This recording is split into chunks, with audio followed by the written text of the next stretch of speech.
Good morning, Bucknutters. Welcome to the Bucknuts Morning 5 here on Wednesday, January 18th, 2023. I am Dave Biddle, very happy, joined by Matt Baxendell. All right, Buckeyes got a quarterback transfer from the portal yesterday. Wasn't expecting that. Tristan Gebbia, seventh-year senior, began his career at Nebraska, had been at Oregon State the last few years. He's transferring to Ohio State. People are like, what's going on here? Is this like to compete for the job? This is a depth piece, isn't it, Bax? This is a break in case of emergency piece. That's what this is. Much like the Gunnar Hoax and the Chugs of old, this is the we need a third quarterback in the room. This is your injury insurance. This is your hurt feelings if losing the starting role insurance kind of player is what he is here. So, when I first saw this, I was surprised too for a second, but that was because I heard cornerback, and I was much more excited for a second. But that's what this is. This is we need a third guy that we could trust to hand the ball off if somebody hurts themselves, and we hope we don't have to actually play him. And it's a kid who gets to have an experience playing at a place like Ohio State, so it's a win-win-win situation. Yeah, Ryan Day says he always wants 4 scholarship quarterbacks on the roster. He knows it's not going to happen every year, but they obviously have Kyle McCord, Devin Brown. You have Lincoln Kindholz coming in as a true freshman, and now Tristan Gebbia. Now, I still think, obviously, they've got to still hit the portal hard. I want at least one offensive lineman, maybe 2, at least one corner. Get into that a little bit if you would. Yeah, we need help. I don't know how else to put it. So I feel pretty good about Josh Fryer right now playing somewhere on the line. I think we saw some good stuff out of him this season, right? The guards, obviously, Jones and Jackson were good this year, right? You feel good about those guys. Maybe Jones slides to center, too. I mean, he has played there in the past. But these tackles here, I mean, we're talking about Big Zen Michalski, right? Is it Zen Michalski, right? Zen is how you say his first name, right? Yeah. So, we're sitting here kind of like, okay, let's see how this goes. But we've got, I mean, unless you're one of those guys who thinks Luke Montgomery's going to come in and start at right tackle, which I don't ever think they have any true freshman lineman ever. That's not really realistic or fair to them, no matter how good of a prospect they are. We need help. But it's simple. OSU did not expect to lose 3 starters. They lost both starting tackles, and both those tackles are going to probably be first 2-day picks. I mean, Paris Johnson's a first rounder for sure. His name will be early in the draft. So, this is a spot for OSU where you're breaking in a new quarterback, and you've got all kinds of toys at running back and wide receiver and tight end and all these other things. But you got to keep the guy upright. That's the reality. So, yeah, we need more offensive line. Plain and simple. So for the starting quarterback this coming year, do you feel like it's Kyle McCord, period? Do you feel like it's going to be a good battle between McCord and Devin Brown? I know Ryan Day's not going to let us know during spring. He won't let us know entering fall camp. I mean, he didn't even say that Justin Fields was a starter until about 2 weeks before the season in 2019. And that was Fields versus Chugs and Gunnar Hoke. So so we're not going to know for a while, but what's your gut feeling here? Do you feel like it's Kyle McCord's job, or do you think Devin Brown give him a run for his money? I think it's wide open, and the key word is run for his money. Devin Brown's more mobile, right? And if you look at the line here, we're talking about replacing both the tackles, and we're worried about it. Or maybe that mobility comes into more of an effect. I mean, that's a real consideration. Look, Kyle McCord was a huge prospect. Ohio State, if you look back in recruiting days, remember, they took him over J.J. McCarthy. This was the big discussion. Mm-hmm. And Ohio State took McCord and said, that's the guy we want. Now, J.J. McCarthy's beaten them twice, right? So now it's McCord's turn to show that he was worth that. So, yeah, McCord's probably the favorite, but I'm not going to rule out Devin Brown in here at all. I mean, this guy was a top 100 player, right? He's not an afterthought prospect. So this is a big-time quarterback prospect that we're talking about here. This is 2 big-time players. And Ryan Day is certainly not going to tell anybody who's starting till the week of the first game because you know what? He doesn't want to lose either one of these guys. Plain and simple. All right? And I think even if, let's say, McCord wins the job, I don't think that you're going to see Brown transfer, right? What happens to McCord is one huge season a la Dwayne Haskins, and he's off to the pros, right? Then it's a wide-open competition again between Kindholz, however we say his last name, and Brown at that point. And Ohio State's going to continue mining to the west of us in quarterbacks, apparently. So, yeah, this one's going to go down the wire. I think it's a genuine competition. O-line, what's your concern level? Obviously, losing Luke Whippler, losing both tackles. Hopefully, they'll get, like we said, at least 1, maybe 2 from the portal. Do get Matt Jones back. Donovan Jackson's back. As you mentioned, Josh Fryer, Zen Michalski, some of those guys. How do you feel about next year's offensive line? Yeah. concerned is clearly the answer. I will say this, though.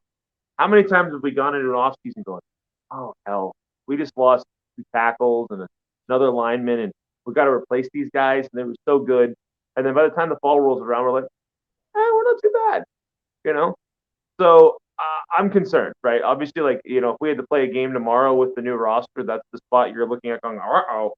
But I'm not going to full on panic about it. Like, let's see how it goes in spring football. Maybe, how many, we're into the 3rd year with that class where there was like 5 or 6 of them in that class, the Trey LaRue class, right? Some of those guys are going to have to be able to be ready to get on the field, you'd think. And I don't know. If they aren't, then, the portal scouring is going to be even more important. And I'm not even convinced that the portal scouring is going to end until the summer. Because what happens if you have somebody somewhere after spring football that doesn't think they're going to start somewhere, then they think they maybe should? Well, Ohio State's in a position of need. You're going to have some people who they're going to be pursuing.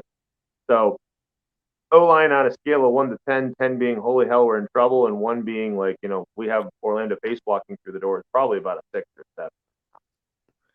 Now, a lot of like guys who didn't play much as first-year guys this year, not all who redshirted are going to have to play big roles next year. We know Sonny Styles is going to play a big role next year. You got to think C.J. Hicks is going to step up and play a big role. Let's get in some of the other guys too. Well, like Caden Curry is a guy I think will play a big role next year.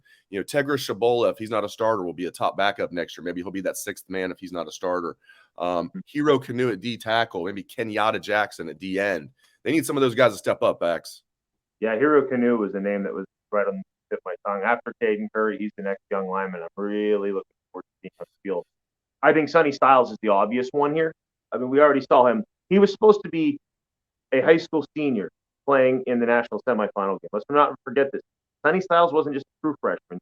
He was supposed to be a senior in high school this year. He reclassified basketball style to come to Ohio State. So let's not forget how much of a freak athlete this kid appears to be. If he's not playing one of the 3 safety positions next year, I will be nonstop. That said, I think you're going to see C.J. Hicks getting in more. With both Chambers and Eichenberg in their last season at OSU, you have to get him prepped, right? You have to get him on the field. This is a guy who was an absolute top-of-the-line prospect. You're going to need to see him play. And then you mentioned Caden Curry. Caden Curry was making tackles at the defensive end on the kickoff this year. That tells you how athletic the guy is. Did you ever see, no knock on the Bosa's ever, but did you see Joey Bosa or Nick Bosa ever covering a kickoff? How often did that happen, right? So good on Caden Curry, right? Much respect to him. And I'm excited to see Hero Canoe, but I want to throw this out there. You know what I really want to see next year? And this is going to be one of my, keynote things for next season.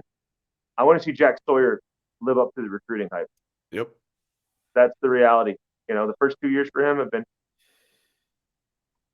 not bad, but not like, wow, look at that kid. He's a top 5 player in the country good, right? This is the year we need to start seeing that. We saw it from JTT last year for sure, but Sawyer's turn to be the next guy to pop, if you will. So, there's a lot of moving parts on defense right now. That's one I'm excited. The schedule is interesting for 2023 for Ohio State. It's tough. At Notre Dame, now they have Sam Hartman transferring from Wake Forest as quarterback. They needed a good quarterback. They got one. So that's going to be an interesting game at Notre Dame. The crossover game, so at Wisconsin, Minnesota here in Columbus, at Purdue, obviously going, you get Penn State at home. I didn't realize Purdue was one of them. At Purdue. No. At Michigan. This is a tough schedule. What do you think about it? Well, I was already concerned about it until you mentioned we were at Purdue, and which is my over-under just went down by a whole win for next season knowing that one. Oh, my God. All the SEC people who go, there's no real hard road games in the Big Ten. You go play in West Lafayette at night in October. Anyways, this is a wildly difficult schedule for Ohio State, especially breaking in a new quarterback. You think Wisconsin's game at home against Ohio State won't be a damn night game? And you think Luke Fickell won't be up for the first time in his coaching career to legitimately have a chance to beat Ohio State? That team's going to be a house of fire.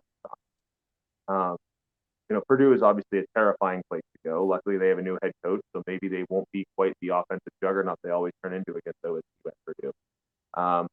Having to go up to the big house with a new quarterback, and they're going to have McCarthy in his 3rd year. That doesn't help us either. You've got at Notre Dame just for the fun of it. If this isn't the hardest schedule in the country, I want to see who it is. Because, I mean, this has to be at least top 5 in terms of schedule difficulty. Penn State's at least in Columbus. That's the only good thing we have going for us. Great stuff as always from the People's Champ, Matt Baxendell. You can catch his column every Sunday. It is The Bucket. Thanks to Bax. Thanks to all of you for tuning into the show. We appreciate it. Hope everyone has a great rest of your day.